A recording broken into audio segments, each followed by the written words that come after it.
Hello बच्चों, let's see the question. The question says different proportion of oxygen in various oxide of nitrogen provide the law of multiple proportion. तो हमें ये बताना है ये जो स्टेटमेंट दिया है ये ट्रू है या फॉल्स है. तो ये जो क्वेश्चन है इसमें नाइट्रोजन की ऑक्साइड्स के बारे में बात कर रहा है. तो नाइट्रोजन की ऑक्साइड जैसे कि हमें पता है कौन कौन सी होती हैं. N2O होती है, N होती है नाइट्रोजन मोनोऑक्साइड, NO2 होती है नाइट्रोजन डाइऑक्साइड, N2O4 होती है नाइट्रोजन की ऑक्साइड और एक N2O5 होती है. और भी बहुत सारी नाइट्रोजन की ऑक्साइड होती हैं. तो हमें ये बोल रहा है जो ऑक्साइड है ये law of multiple proportion follow करती हैं, ट्रू या फॉल्स. तो की कंसेप्ट क्या हो जाएगा इस क्वेश्चन का.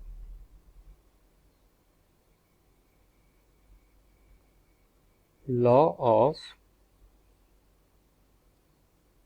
मल्टीपल प्रोपोर्शन क्या होता है.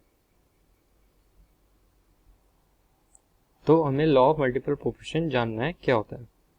तो ये लॉ समझने के लिए हमें एक स्टेटमेंट देखनी पड़ेगी. इस लॉ की स्टेटमेंट क्या होती है, वो होती है when two elements combine to form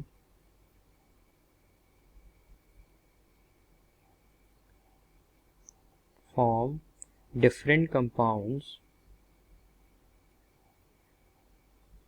then the ratio of their mass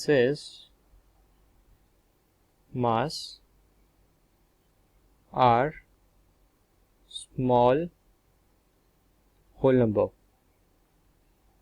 मतलब है स्टेटमेंट का, जब दो एलिमेंट्स, यहाँ पर जो दो एलिमेंट है वो है नाइट्रोजन और एक oxygen, combines to form different compounds जैसे N2O, NO, N2O4 ऐसे, then the ratio of their masses are small whole number. तो जैसे इसमें जो नाइट्रोजन है और ऑक्सीजन है, अगर हम दोनों का N2O में जो नाइट्रोजन है और ऑक्सीजन है अगर हम दोनों के मास का रेशियो निकालें तो हमेशा सेम होगा हर कंपाउंड में. तो इस स्टेटमेंट में भी यही बोल रहा है different proportion of oxygen various oxide of nitrogen provide law of multiple proportion. और यही होता है लॉ ऑफ मल्टीपल प्रोपोर्शन. तो according to the statement answer is true. Hope you understood it well. Best of luck. Thank you.